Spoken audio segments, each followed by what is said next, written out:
All right. I want to say coming at you live, but this is literally taking. Son of a bitch crash.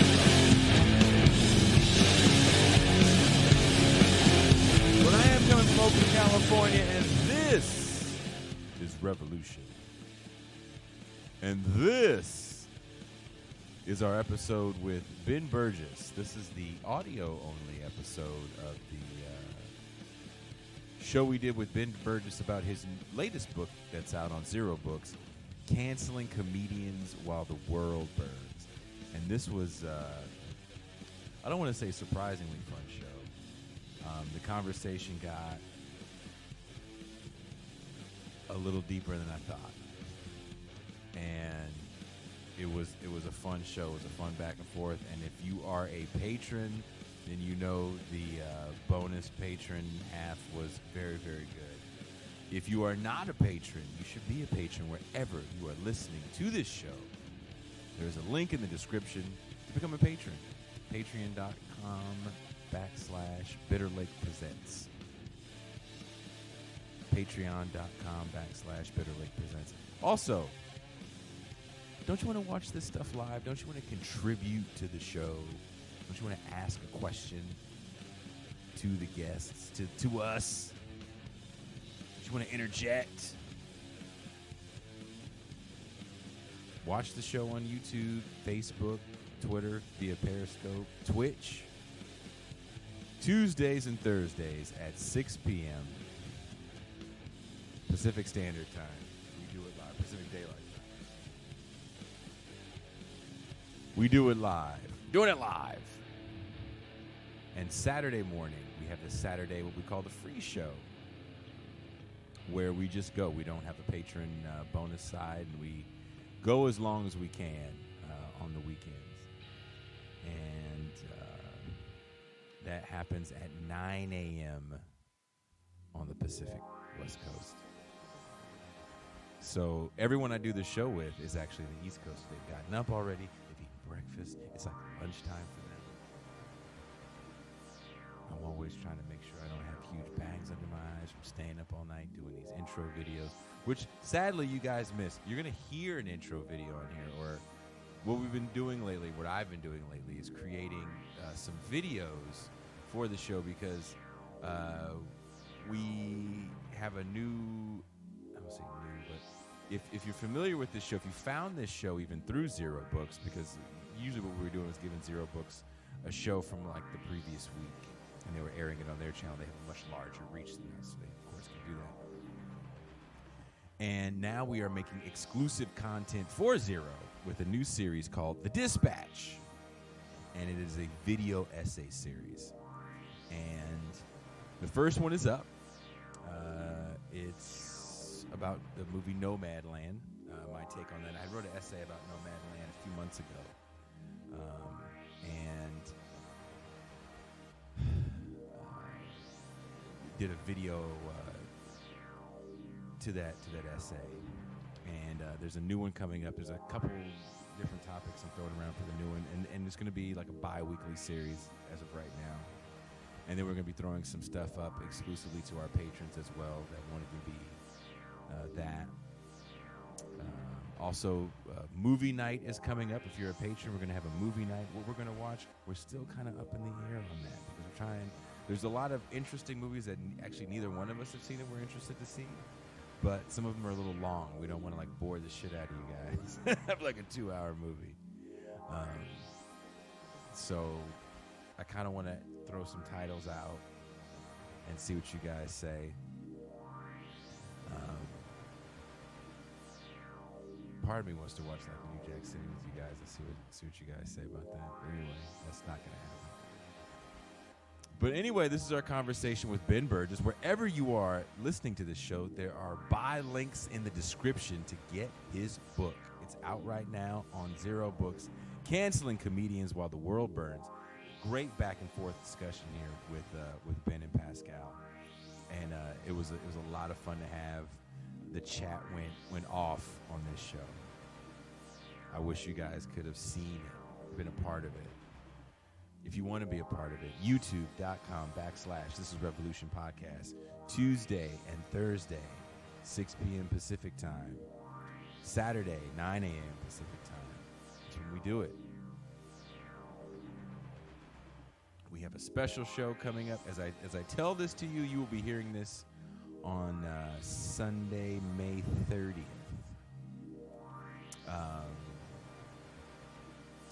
The following Friday, we'll be doing a special patrons-only live stream, Nerd Night. It's going to be our first Nerd Night. Matthew Movie Guy, if you're familiar with the Majority Report, he does a segment every week on the Majority Report. Matthew Film Guy.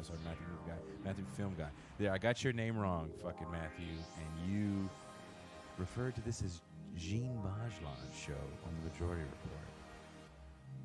There was a Jean Bajlan attempted coup on This Is Revolution. Can you believe that? Bajlan. Dirty pool, brother. Dirty pool. It was a mistake on Matthew's part. But anyway, it's going to be a very packed house. Conan Neutron, Jean, Kuba, Matthew Film Guy, Matt McManus, a full nerd house. Talking movies and nerd shit for a little bit. And then it's going to go up for, I don't know when exactly we're going to put it up for non-patrons, but definitely next Friday. I don't have a calendar in front of me as I say this in the doc. But I'm going to move out of your way so you guys can listen to Ben Burgis discussing his book with Pascal and myself, Canceling Comedians as the World Burns. I just want to say, the first time Ben was on the show, I had all these questions ready for him to ask him about Give Them an Argument, which I really did enjoy. And he had just finished this book, and he wanted to talk about the book he just finished. Like, I think it hadn't gone to press yet, but he had definitely just finished. He's like, I kind of want to talk about this new book I wrote, if you don't mind. And it was a fun show. If you go back in the archives, I think it's episode like 49 or 50. And it's through Ben that we have our relationship with Doug Lane and Zero Books. So Ben is a very important person for this show. He's a friend of show and friend in real life. Go pick up his book. There's links in the description to get Canceling Comedians While the World Burns.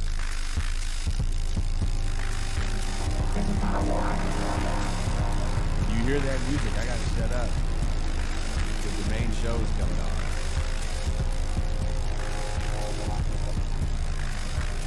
Thank you guys, and I am out.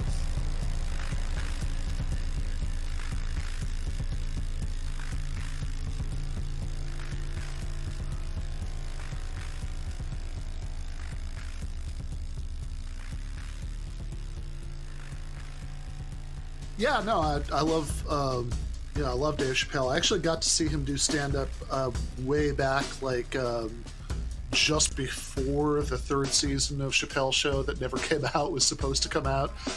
But yeah, no, I talk in the book, right? There's the first chapter is about comedy, and then it kind of goes into a broader set of topics as it goes on.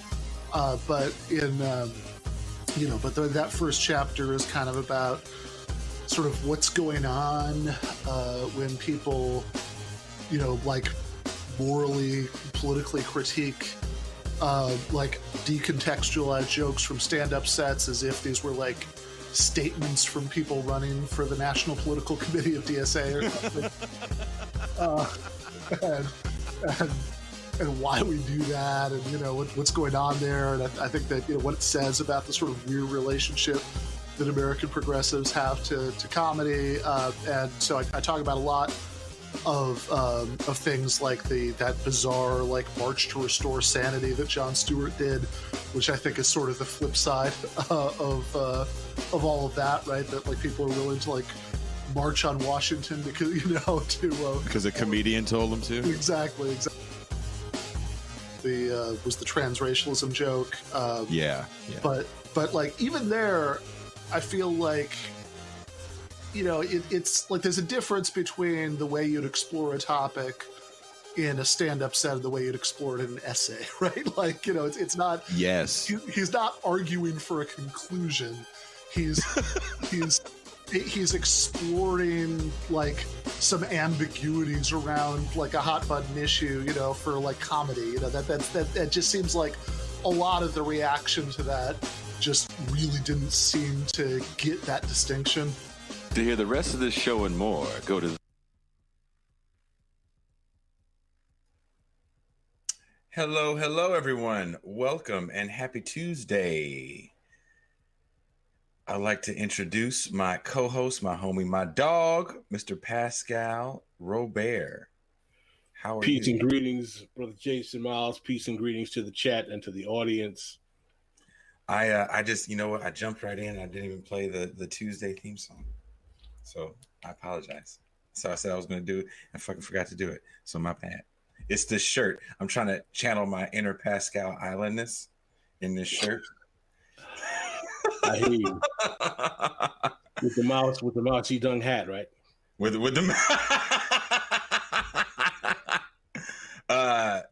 so that was a clip from the first time I was able to get Ben Burgis on the show. I still am a fledgling podcaster. And because of getting Ben on the show, I was able to get Doug Lane on the show.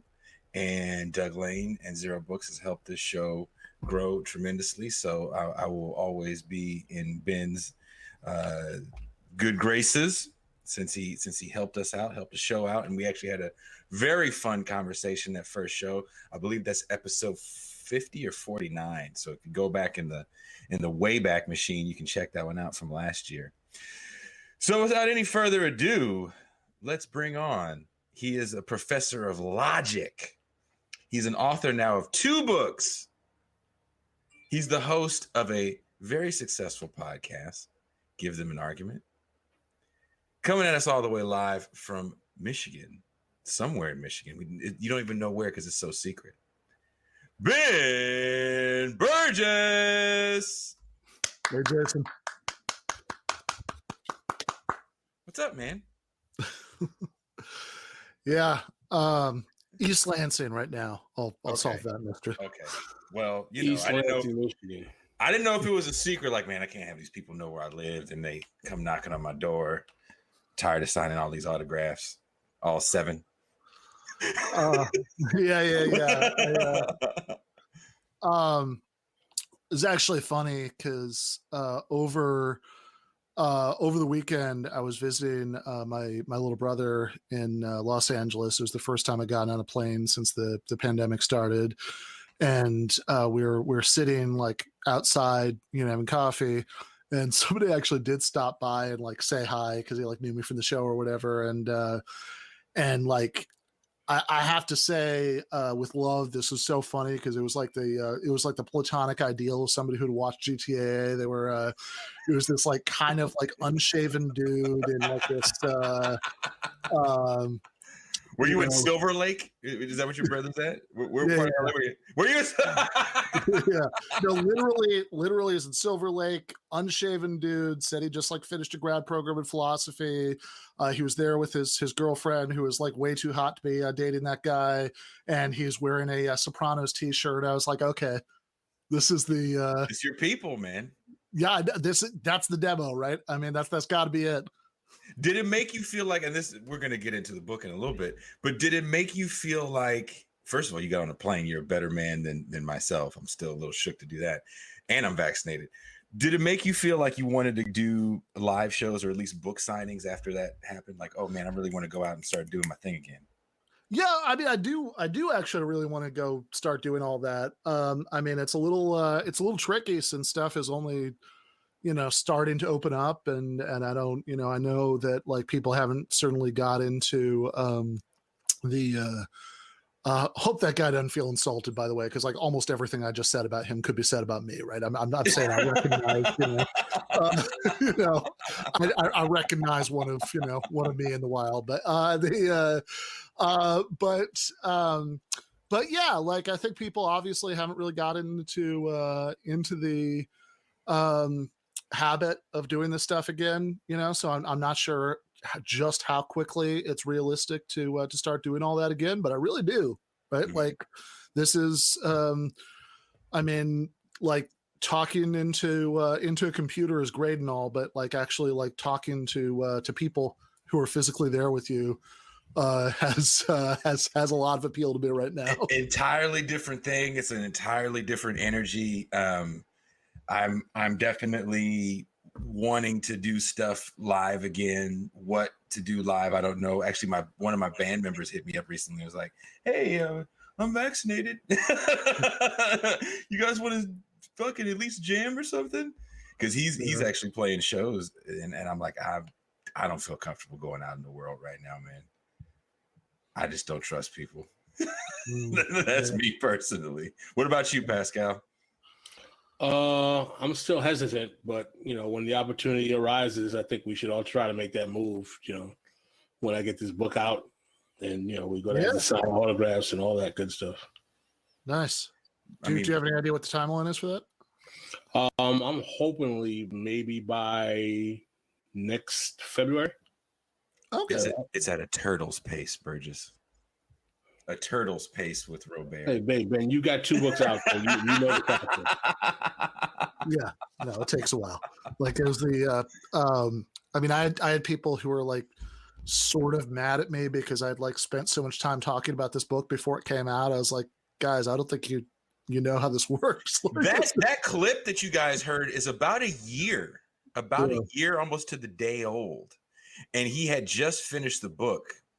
And you didn't cover for it anything. I think the title was a working title, or was that the done title at that point? I mean, the title, I guess, was done, but it was I think I just finished like a draft, and then, then it takes a while to revise it, and then it takes a while for them to come back at you with copy edits, and like the actual, like everything was completely signed off on.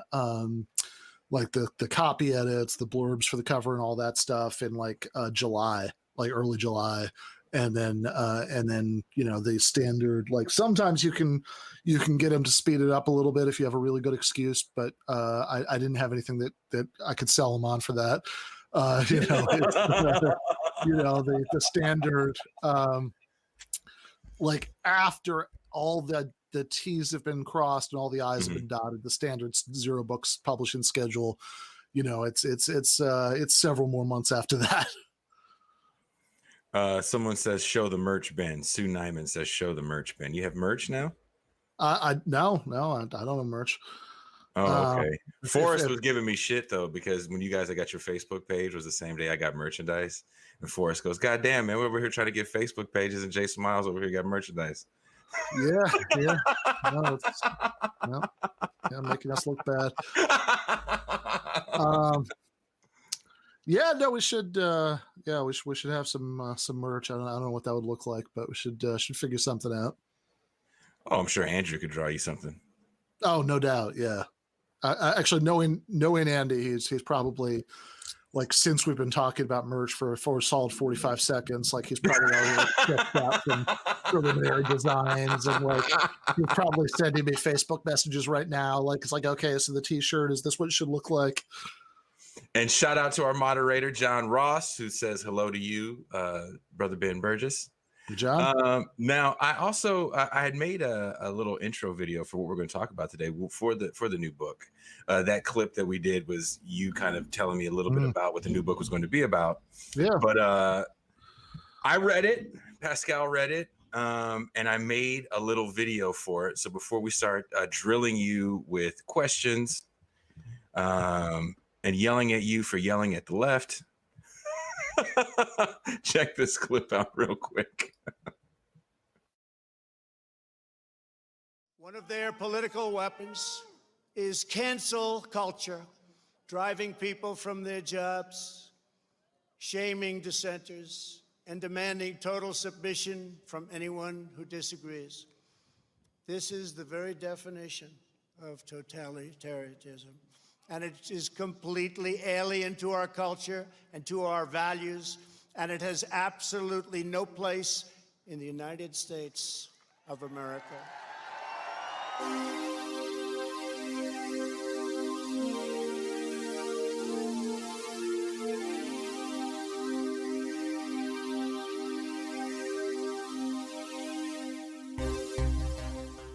Cancel culture and the culture wars in general are obstructing the ability to produce a political project that addresses the material needs of poor and working class Americans in the current age of constricting capitalism.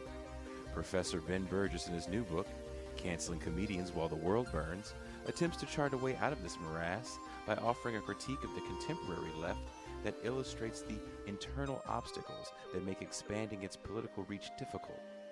On this episode of This is Revolution, we will ask Ben Burgis, can the left save itself from itself? This is Revolution.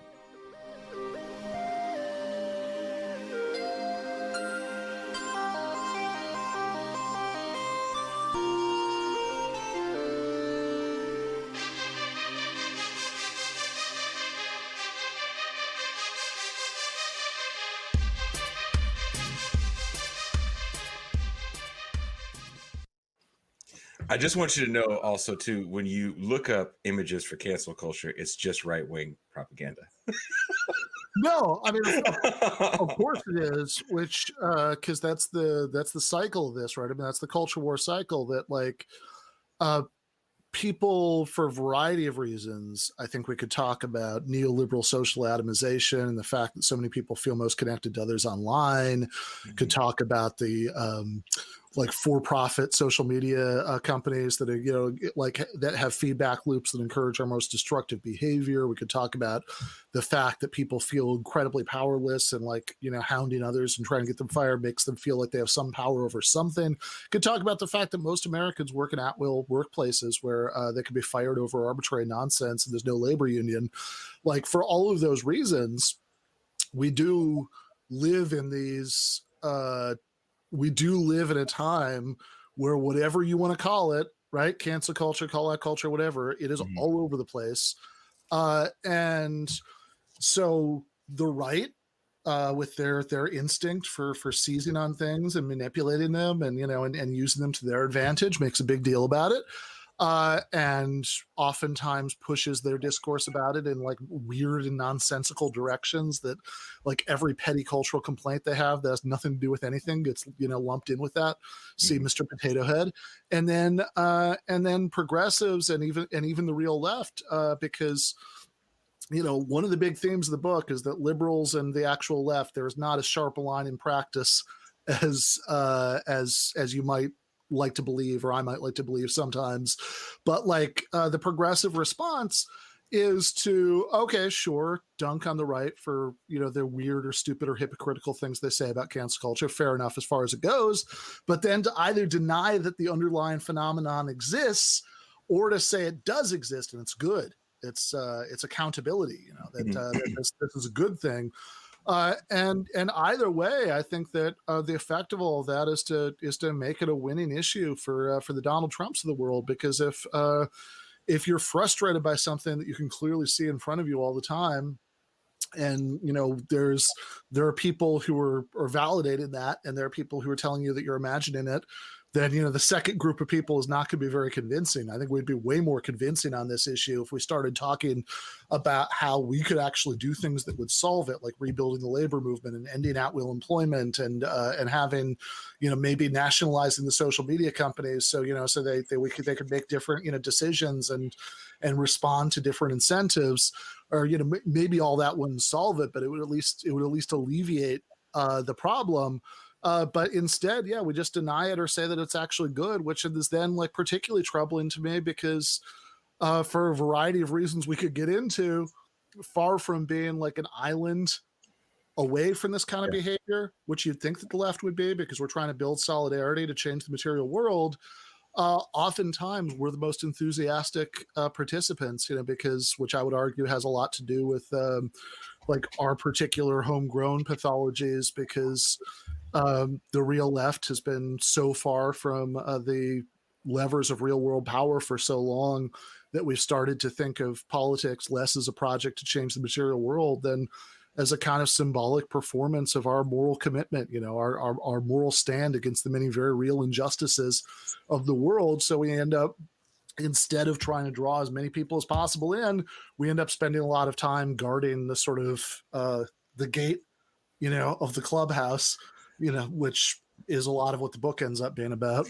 I agreed with a lot before I pivot over to Pascal. There's a lot of the book I agreed with, and I definitely agreed with that standpoint right there.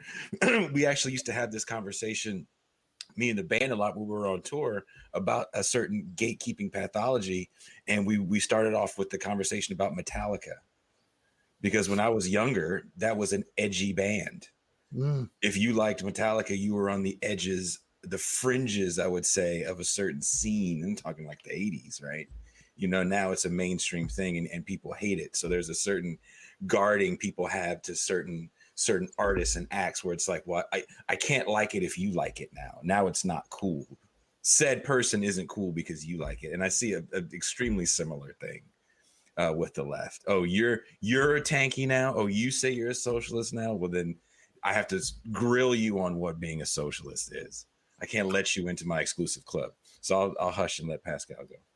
Oh, my last question is, and Ben might disagree with me, and I can understand if he does, is that I don't believe that we have a left in America. I believe we have leftists, but there is no left. Because to me, to assume that we had a left, that means that we actually are able to implement or apply political power and pressure to the same degree as our oppositional force, which would be the right. And I would say that has not been the case, at least in what we call here at This Is Revolution, the 50-year counter-revolution, which is basically the period since the rise of Nixon and the counter-revolutionary politics since that time.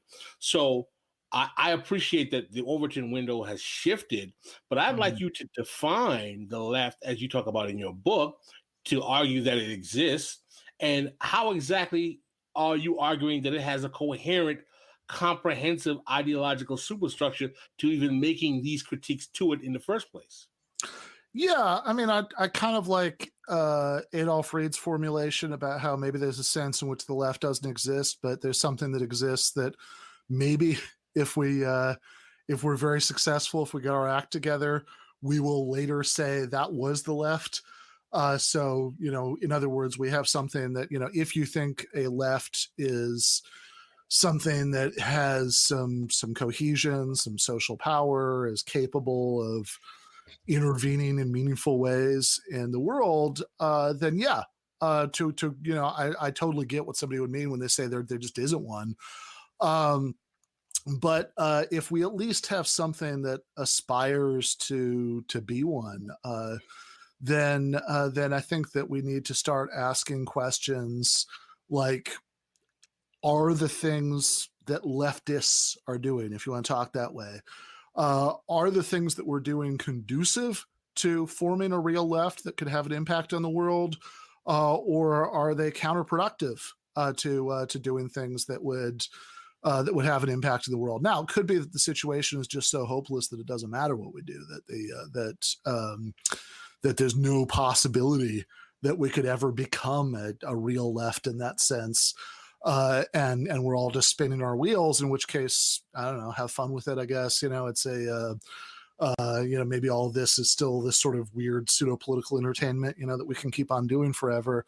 But on the assumption that that leftists have a possibility of becoming something or contributing to something that could actually have an impact in the material world, then I think it's incumbent on us to start thinking about what we could do that makes that more likely to happen, and whether some of what we do actually makes it much less likely to happen, because in practice, we're not even really concerned with that. We don't think that we're going to have that kind of impact on the larger world. We just think that we're taking this kind of symbolic moral stand, in which case it makes sense to spend all of your time interrogating other people's symbolic moral stand. Are they really committed to the things that we're committed to? And that, if your purpose is just to guard the clubhouse, then that makes sense.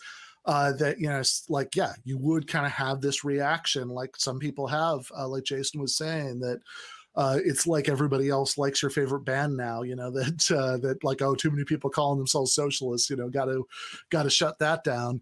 But if we think that we could actually become something real, then we need to start thinking about how to stop doing the things that I think are actively counterproductive to that are going to be extremely unappealing to the vast majority of people that we want to rope in.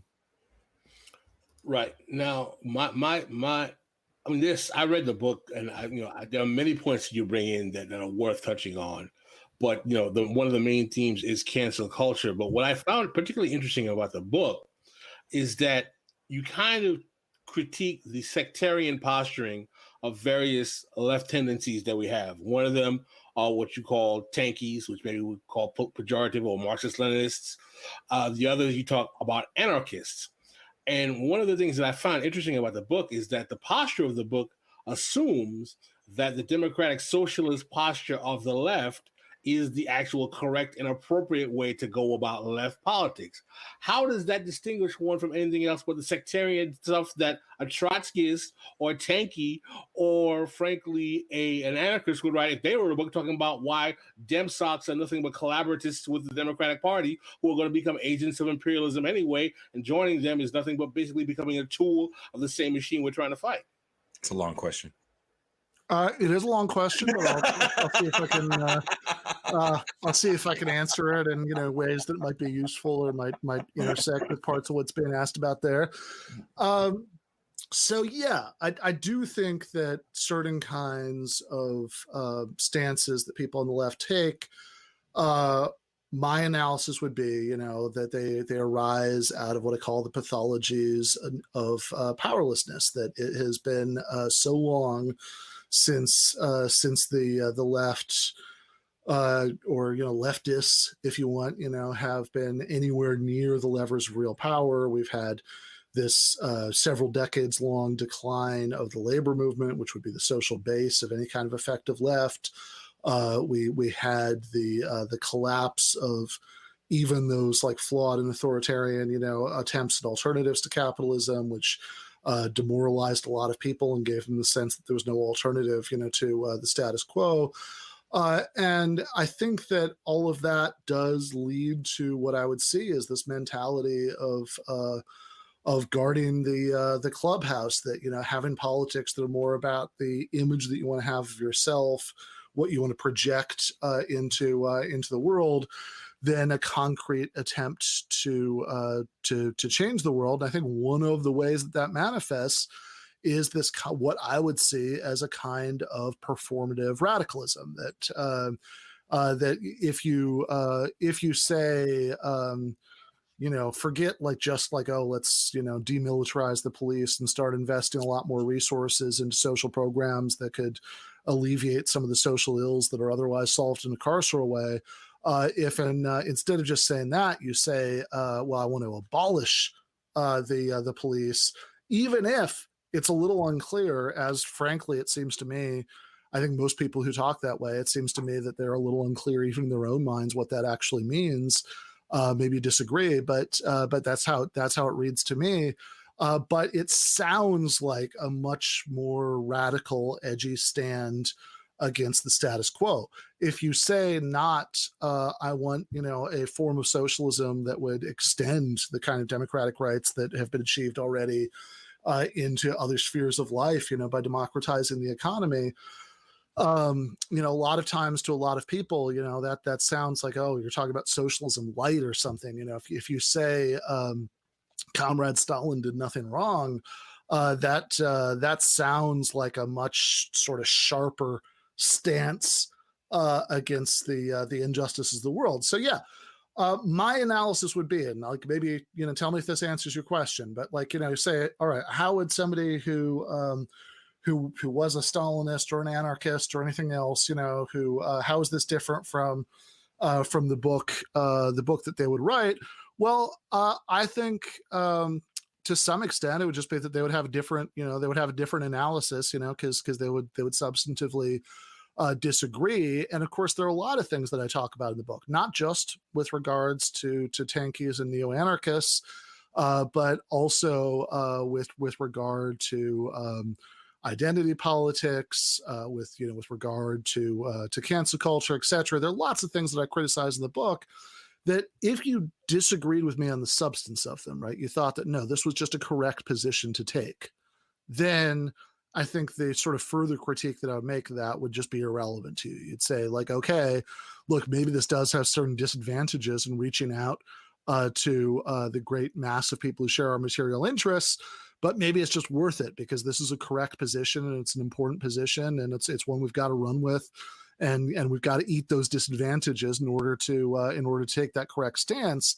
But if you do agree with me on the substantive politics of it and say that none of these things are very convincing on their own terms, then that further question arises that why is it that they have such a foothold within the left or among leftists right now?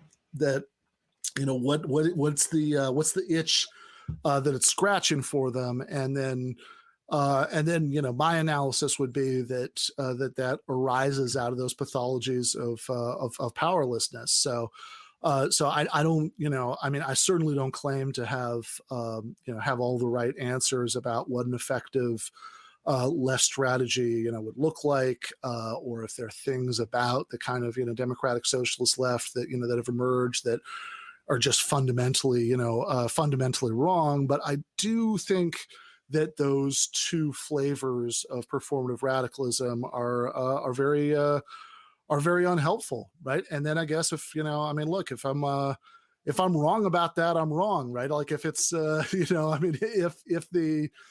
the sort of most basic political assumptions of the book are just misguided, right? Then fair enough, right? I mean, everything else comes down around it, but for the record, I don't think they are. So maybe we can fight about that. No, this is a discussion. You're a guest. I'm going to treat you like a guest. I'm not trying to say, oh, I disagree with your book. I mean, even if I did, I would, I tell you, I mean, I think there's a lot of the book that is good. But what I'm saying is that, one of the things that we try to do on This Is Revolution is to try to avoid the sectarian trap. My whole position on all of this, soc dems, trots, MLs, anarchists, none of them have the power to pop a grape, and the notion that any of them thinks they're better than someone else is a joke to me, quite frankly. I think it's ridiculous for anyone to think they have any kind of salience just because they won a couple of seats in an election and they've had a guy from Vermont call himself a socialist for 40 years. That doesn't make them any more superior than a guy who calls himself an anarchist, a trot, or an ML. Because frankly, I look at the reality of how much neoliberal capitalism is rooted in both flanks of capital in this country, and I'm like, the left, whatever you want to call it, and whatever ideology you might find interesting today, doesn't have the power to pop a grape. So I mean, that's kind of my position overall, but that's not particularly relevant to your book per se. I just find that anyone, and I found this a lot with the left, from various positions. I've seen it with tankies, I've seen it with MLs, I've seen it with trots, I've seen it with anarchists, is that they all believe that they have the perfect lightning in the bottle to answer the question, soc dems, whatever. And my position has always been, again, none of you have the power to pop a grape. And that you're all this kind of circle jerking and fecklessness until you realize that because none of you are talking to poor and working class people in the spaces that they are, and most of us are basically petite bourgeois PMC types who are all posturing radicalism to some degree, then maybe we can get somewhere. Because for me, the biggest obstacle to the left is the class makeup of the contemporary left. And that the fact that it's a pretty alabaster pale complexion of people that are talking this talk and are totally divorced from the majority of people who are being ground to powder from this capitalist system. That's kind of a more salient reason to me as to why the left kind of fails. Yeah, so I guess my question would be, I mean, look, we do have a difference on the first part, right? I think that I think that Bernie Sanders winning 22 states in 2016, coming closer in some ways in the early stages this time, having building the largest socialist organization since the Popular Front era. That this is I do think that these things are are significant, at least as symptoms of possibility.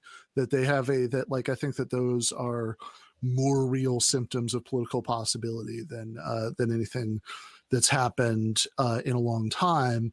And I do think that we can coherently talk about. I think that we can have some evidence of what sorts of things are going to be appealing or alienating to most of those people who are being ground into powder. I mean, I think that we can actually we have some relevant evidence about what most of those people think. And I think that we can say with confidence that certain things are counterproductive. That when 20, we have 20% of Black respondents in polls will say that they want police presence in their neighborhoods to be reduced. Saying that you want to abolish the police and you can't for the life of you explain clearly what you want that to be replaced with, I think is politically unhelpful. For example, I feel pretty comfortable, making that claim. Now, there is part of what you just said that I do strongly agree with, which is about the class composition question, because I think part of the problem, I don't think it's the only part of the problem, but I think it's part of the problem of some of the trends that are being critiqued in the book does emerge from the fact that most active leftists of, as you say, every ideological flavor in the United States right now are not people who discovered the left, if we're going to talk that way, because the shop steward at their workplace turned them on to socialism. Most people who are politically active leftists are the downwardly mobile children of the professional managerial class, or are members of it themselves, professionals whose professions are becoming more precarious and more proletarianized in some ways, which drives them to think that their material interests are more aligned with the left program, which is good, right? That should be welcomed as far as it goes. But one of the perils of it is that a lot of times people, and I'm not exempting myself, who come out of that background in one form or another, take with them this kind of human resources department sort of acculturation in how they interact with people, how they try to solve problems, and that I think contributes to a lot of the current pathologies of the left. I think that you see that all the time in the ways that a lot of intra-left conflicts play out, and I think that that's at least a not sole, not decisive maybe, but I think that that's an important contributing factor to the problem. Let me be clear.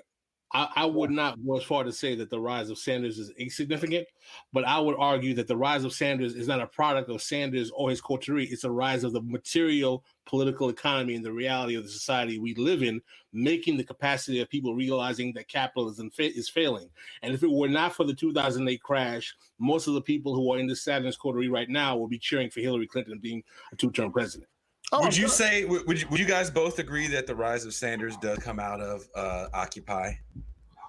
I think Occupy contributed to it, although I also think that, I guess I half agree with Pascal.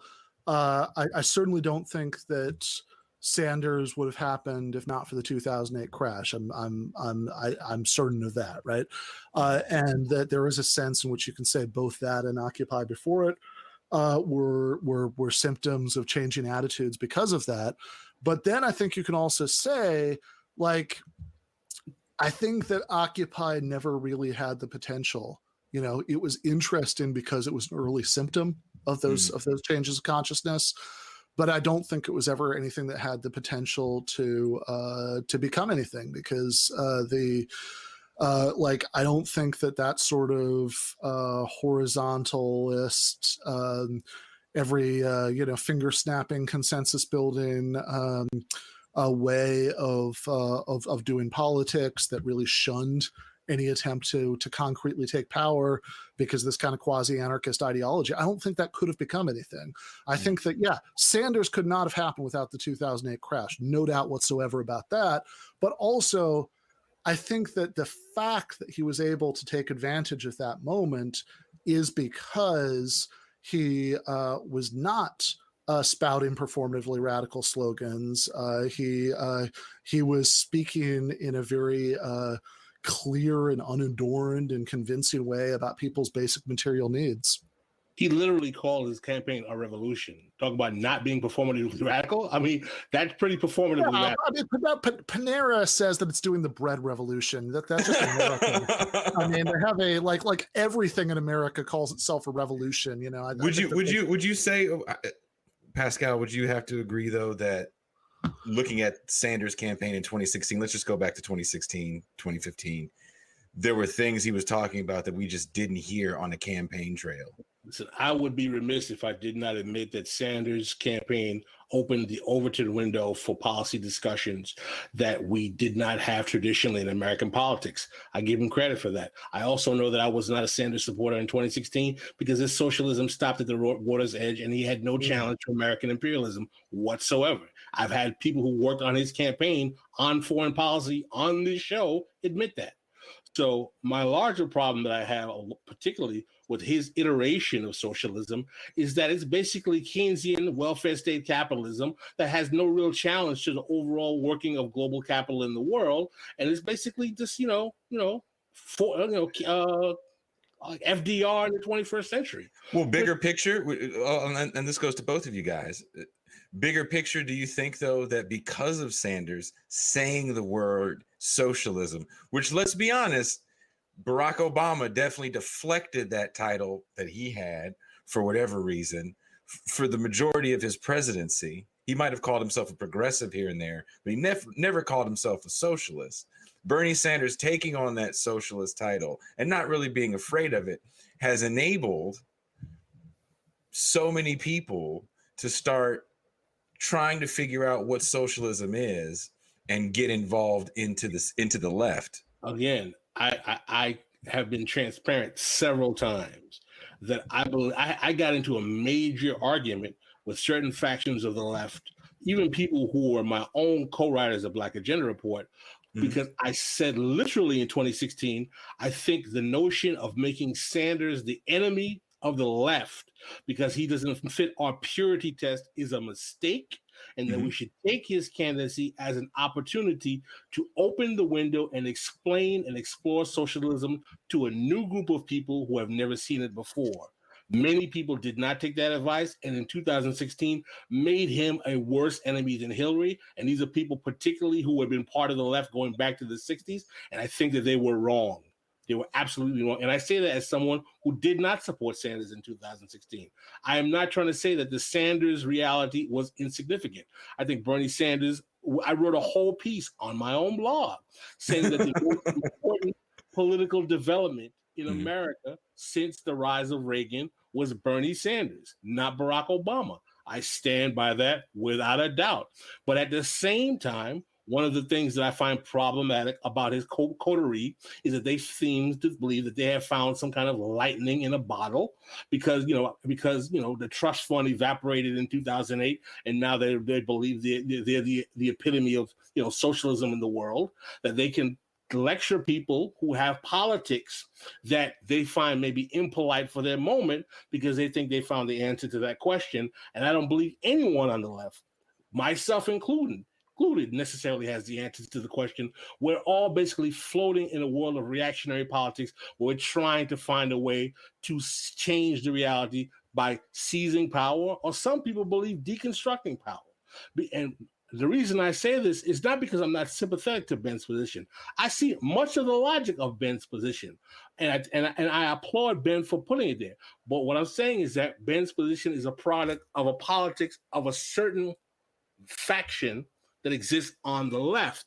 And I kind of have an issue with anyone in any faction believing that they are any more correct or incorrect than anyone else, since none of these factions at the contemporary moment have translated into any real world policy that has transformed anyone's life besides conversations. Well, I mean, look, I think I suspect that you think that your positions on various issues are more correct than other people's positions. If you don't, I'll think it for you. I think some of what you said is more correct than some of what other people think on a variety of issues I could rattle off that we agree with. I do agree that, especially in the 2016 campaign, foreign policy was the weekend of the Sanders Project. I mean, I think there were some good moments with regards to Kissinger and Cuba and other issues, but I mean, it wasn't the focus, and it was something that he often was manifestly uncomfortable talking about, especially then. I actually think he found his legs a little bit in 2020, but I don't expect that, like, the sort of, I mean, I think a lot of times people on the left exaggerate the continuity between the sort of more robust kind of social democracy a la Bernie and the kind of quarter social democratic politics that existed in the New Deal. I think that there is a real distinction there. I mean, a lot of New Deal programs were means tested. A lot of them were severely limited in ways that are very contrary to both the spirit and the kind of policy proposals that were made by Sanders. But I also don't think that, I mean, my position, and I mean, Pascal is right to say that, I mean, I definitely come out of a certain faction, a certain sort of way of understanding the left. I mean, certainly, without being too self-indulgent about going through my own, history. I mean, I was pretty checked out of active involvement in left politics for a very long time. And I checked back in, because of some of these developments that struck me as signs of a potential for something real happening. But as far as what something real might, look like, I think that to get to a point where we could build up the kind of left where some of these other discussions would even matter, I do think that, under present conditions, I do think that you have to start with social democracy. I don't think you can end with social democracy. I think that if you end with social democracy, like Rosa Luxemburg said, you're just pushing the boulder up the hill, and the ruling class is pushing it back down again. I also think that since social democracy doesn't challenge the by itself, the fundamental institutions of the capitalist state, that I do think that, I mean, I think that in a hypothetical Sanders administration, that I do think that we would still need an anti-war movement. Let's put it that way, right? That they have I agree with that. But I think that social democracy can, at its best, at its worst, it can be a road to nowhere. We've certainly seen that before historically. But I think at the best, it can bring things to a point where you reach a point of decision. Like I think maybe like Sweden in the 70s did, where you can either go beyond social democracy and have some sort of much more basic rupture with the status quo, with the basic institutions of the capitalist state. By the way, I'm certainly not going to sit here and pretend that I know what that could possibly look like in America in the 21st century. I'm pretty sure it wouldn't look like 1789 or 1917, but I don't know what it would look like. But I think that you could have either to maintain the gains that have already been made and stop that boulder from being rolled back down the hill. You have some sort of much more basic break with the status quo, or else you see some form of austerity and as Mark said, all the old shit, starting again. So that's my, that's my perspective. So I don't know how fundamental a difference that is with with Pascal or not. Like in some ways, I actually, and I agree with you in that out of basic formation. I think anyone who believes that America is going to drop the hammer and sickle tomorrow and become, the communist utopia where the workers have the proletarian dictator of the proletarian is going to happen, is living in a fantasy world. I get that as well. I also believe that anyone who thinks that we're going to be having multiple workers' councils governing society without a nation state is living in a fantasy as well. But I also believe anyone who thinks that we're on the brink of moving to social democracy when we have the whole right flank of capital in a reactionary right wing, some even would say fascistic state, are also delusional. But what I do believe is that if all 3 or 4 of those tendencies came together and agreed that realistically, we all know that at this particular iteration of time, the best thing we're talking about is reformism. We're not going to get social democracy tomorrow. We're going to get reforms. All right. So since we all realize at best we're going to get reforms, you and I know, we know enough about the left that there are some of us who on the left who get allergic by the concept of even saying we're going to get reforms. That's right. And I would tell them, you're ridiculous if you think you're going to get anything more. Since we all agree that the best we're going to get at this moment are reforms, the question is, what are the nature of those reforms going to be, and how can we collectively, as people trying to aspire to create a left, get those reforms? And I think, for me, that's a more helpful posture than the proliferation of the left circle jerk that like, oh, XYZ is right, he's wrong, he's there, that we or normally do, that myself also does. I'm not accusing you of doing that, Ben. That's not what I'm saying. What I'm saying is that I just don't think any of us are in a position to act like we have the answers to the question. I think that what we do know is that shit has to change. And the best that we can do is come together and find a way to put the pressure on the state to get the changes that make the society better for poor and working class people across the board. Changing the subject just a little bit, we got a super chat from Bryce Adams. Thank you very much. Pascal, I'm just remembering as you're saying that, I'm remembering when Kanye West was yelling at Sway about not having the answers. That's all I could hear in my head as you were going off that last second. But did audiences become too sensitive and or woke to have comedians become complacent and lazy with their storytelling and jokes? Yeah. So I do want to just really quickly say on the previous subject that I think I was pretty upfront in parts of what I just said about not having all the answers, but I think not having all the answers is compatible with knowing that there are certain specific things that parts of the left say and do that are actively counterproductive, that make it harder. I think that's fair. I agree with that. As far as comedy goes, I think that there is, for all the reasons we were talking about earlier, I think that there are just general trends in American, American culture in general. I would argue that this stuff is a disease of neoliberalism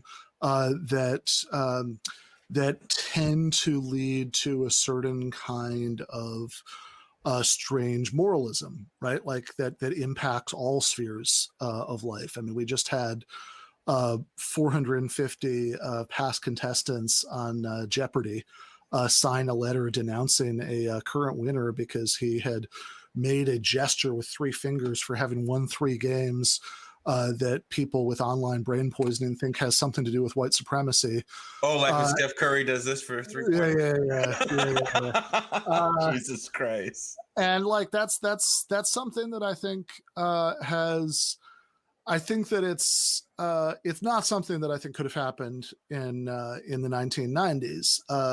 And again, I think that like social atomization, having the rise of social media, the sort of general hopelessness of living in this kind of neoliberal hellscape all contribute to that in various ways. I don't think that a plausible answer, just to directly answer the super chat, is just that comedy has gotten worse. Because whereas lots of comedy is very bad, guys, it always has been, right? Like that's never not been true, right? Like there was never an era of comedy where tons of it didn't suck. And so I don't think that is it. I think that it's I think that the dynamics of the culture war right now are just a little bit different, than what they used to be. I mean, there's an essay I really like by Freddie DeBoer from 2017 called Planet of Cops, where he talks about how, feels like absolutely everybody. You know, like left, right, center. You know, people who only post about baseball, whatever, have sort of become cops. Like he's got all these great like lines about people, you know, tapping their, you know, metaphorical batons against the window of the car. You know, says, "Oh, that new movie everybody likes. Give me 3 hours and 700 words. I'll find you your convictions." You know, that there is. I think that is a larger trend, and I think that kind of culture war, even though it's not the main focus of the book. I mean, I'm primarily interested in how all this impacts the left, because, you know, that's what I care about. But in that opening chapter where I do talk about the comedy wars, you know, what I say is that like this kind of culture war, and this isn't just true of comedy, we can say this about culture in general, right? Culture war is bad for culture, and it's bad for culture in a couple of ways. One is that people who are engaged in moralistic policing just make for like bad and tone deaf cultural critics, you know, because they want to like sort everything into the good basket or the bad basket, and they end up flattening a lot of distinctions. And also because the effect of it, like I quote the you know, Nigerian British Marxist thinker, cultural critic Ralph Leonard, who had a good essay on this. He has, yeah, exactly. I totally, excuse me, sir. Have you been microaggressive? Like I agree with what Leonard says in there. The effect of the culture war on culture is incredibly dumb on all sides, right? Like because you get, like in the comedy example, you get this like incredibly tedious woke comedy that's designed to, you know, elicit less laughter than, you know, it's the word clapter, right? You know, it's like, oh, you're so right. Yeah. You're so right, yeah. Right? And on the other side, you get equally tedious anti-woke comedy where like even good albums, you have to suffer through 10 minutes of stale, repetitive stuff about how nobody can tell a joke anymore to even get to the good stuff. And the question I would ask, that I ask in the chapter, is a little bit different, which is like, why does anybody care about the politics of comedians in the first place? And I think that has to do with the way that a certain strand of American progressivism, and I know we talked about this earlier, you know, like people who got super mad at the title of the book. Most people were mad about it because, like, I use the word canceling in a way that suggests that canceling is a bad thing. That was like 95% of people who got mad about it. But like the better 5% of criticism were people like saying, "Oh, cancel comedians. So you mean like libs? Like, why are you talking about the left? That's just liberal stuff." And I think that's a fair criticism to a point. But I also think that, again, a big theme of the book is that the distinction is not always a sharp one in practice. Like all of the stupidities of American liberalism tend to infect the left as well. And I think that there's the way that comedy, other forms of culture play in the liberal imagination that's like as if they have this tremendous emancipatory potential that's like squandered if somebody has the wrong politics. Which is insane yeah. Because when sometimes people will hit me up about musicians and they'll be like, well, so-and-so has bad politics. And I'm like, yeah. Like they're a musician. They don't give a shit about who's president. They don't even give a shit about who's the city council. They don't give a shit about anything. A lot of the ones I know give a shit about playing shows and loose women and dope. So you know what I mean? Like, so you really want to hear what they have to say about the inner workings of fucking Congress? Yeah, right. And if you've been in a room with comedians for a long time, the last thing most of them are talking about is politics. Yeah, I mean, it's like the idea is like that the comedian is this person who can, you know, be the canary in the coal mine. They can speak truth to power, and above and beyond all the other ways that's dumb. I think it's also just like I think that this idea that like political change is about speaking truth to power is just weird to start out with, right? I mean, power knows the truth. That's not the problem, right? You know, I love that part in the book where you say that. Yeah, right. That they that's like, you know, it's like the comedian supposed to be like the court jester who can tell the king the peasants are starving. The king wouldn't stay king for very long if he cared that the peasants were starving. I actually think it's more valuable to tell the truth, speak truth to the powerless than the ones who have power, because they're the ones who don't. Yeah, exactly. Right. You want to stop the peasants from starving, organize the peasants themselves into a movement for land reform. You know, like that might actually do something. The powerless are the ones who need to hear the truth. The powerful, by and large, know the truth. I mean, that's like the sort of old thing about the like socialists who'd subscribe to the Wall Street Journal because you actually got, you know, honest class analysis there, you know, because it was written for them. But Ben, I don't want you to feel that I was out here with machetes blazing, trying to chop your head off about the book. I thought the book was very valuable. It was very important. But I have, and I'll be very transparent, I have a serious ambition about me. I hate left sectarianism, man. I'm not a fan of anyone on the left believing that, you know, their ice is colder. Because to me, I'm like, you know, I live in a working class neighborhood surrounded by Black people. They don't give a damn about, you know, the MLs, the Trots, or the sock dams, frankly. All they know is like, these are just a bunch of white folk talking shit that I don't care about. And these are the people who need left politics more than anyone else. So, you know, I don't want you to think, you know, you're a great fan of the show, and I love talking to you, and I love that you've been very open to us as well.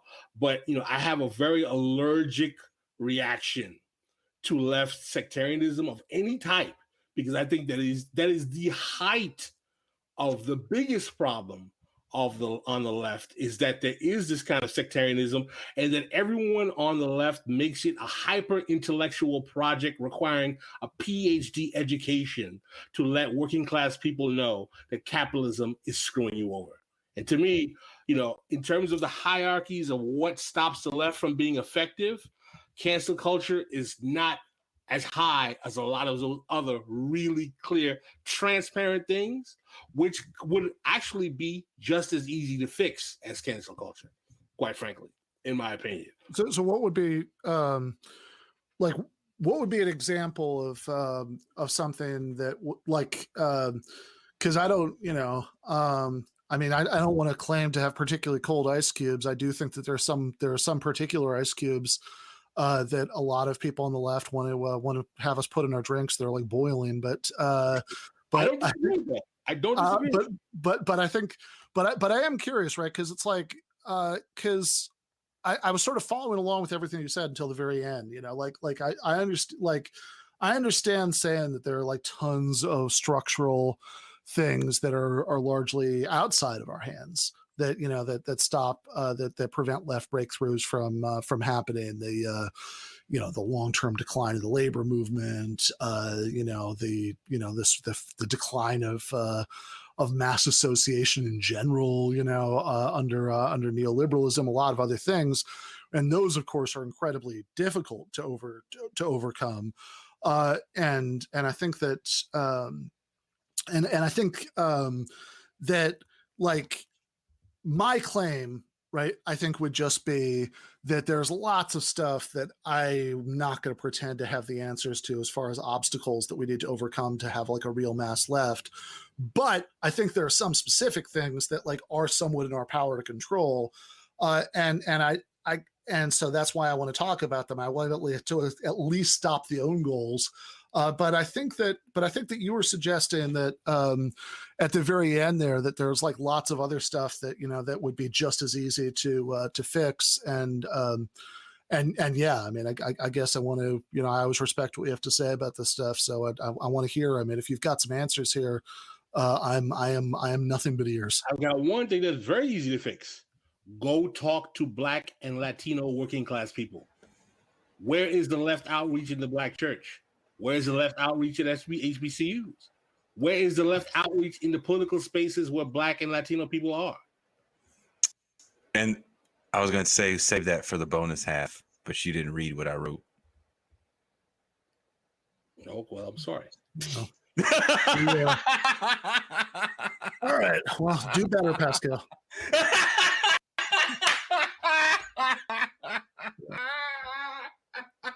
I was like, this motherfucker ain't gonna see what I wrote. I was trying to be smooth and slick about that shit.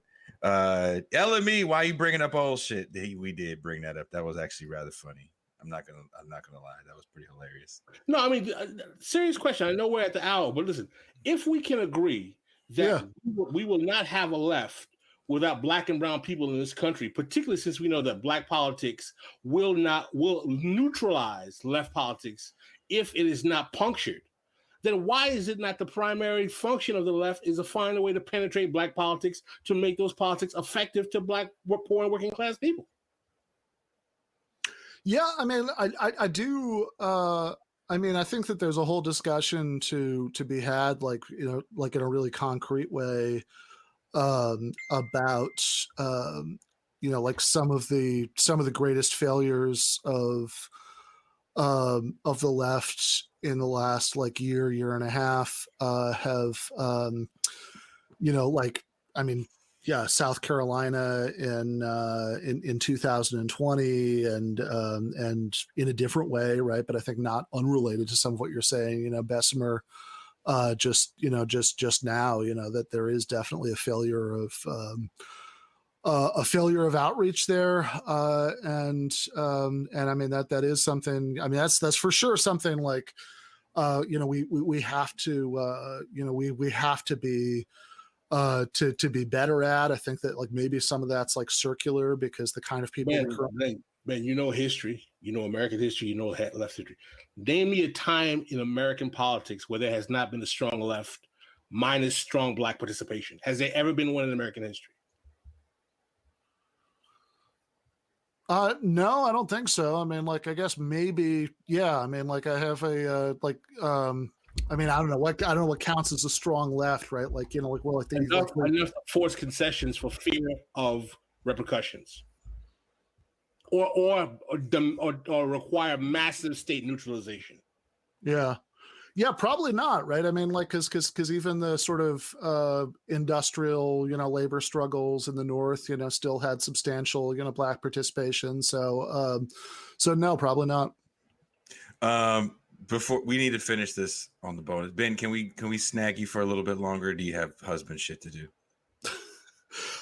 No, I'm good. You can. I will warn you that we said at the top that I had been. I was just coming back from being on the plane for the first time since the pandemic, and so that's a long flight for you.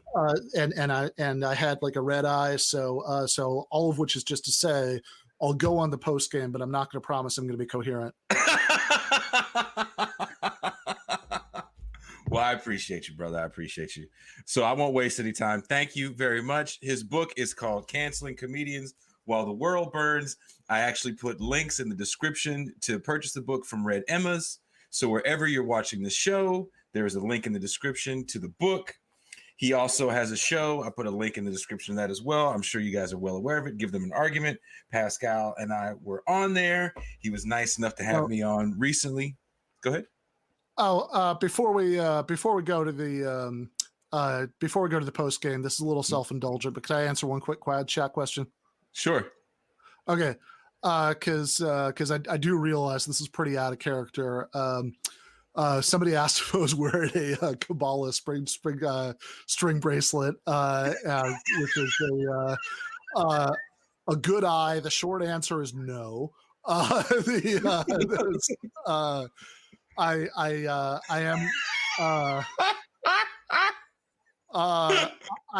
am wearing something that is somewhat along those lines. It's not that exactly. I would not normally wear it. I'm my own views on spirituality and all of that are sort of tediously predictable for given who I am and what I think.